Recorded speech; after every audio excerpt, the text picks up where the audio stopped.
a big wake up moment for me.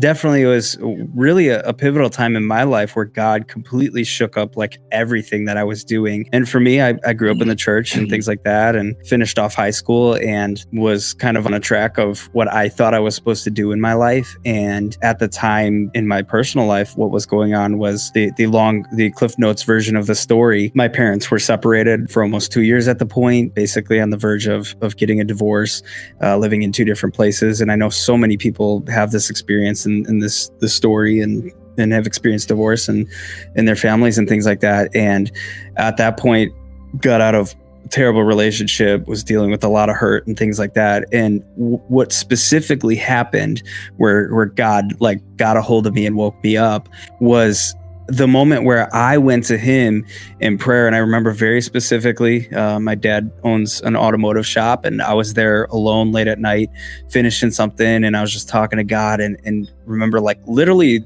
out loud getting upset and just yelling and saying, God, is this it? Like, is this all that you have for me? And just being so frustrated. And in that moment, like clear as day, the Lord spoke to me and said, turn around. You've been looking the wrong direction this entire time. And it was literally like God painted this picture. It wasn't like an open vision or anything, but like he just gave me this image of myself digging a hole, and I'm facing down in this hole, digging deeper and deeper, when he is the complete opposite direction. And that was what he said: turn around. You need to focus on me, look to me. And in all those things, I really hadn't. I was kind of living that whole scenario of like a foot in the world, a foot in the church, trying to make both work, and they just weren't. And he's like, you got to commit to me. You got to come to me. You got to look to me.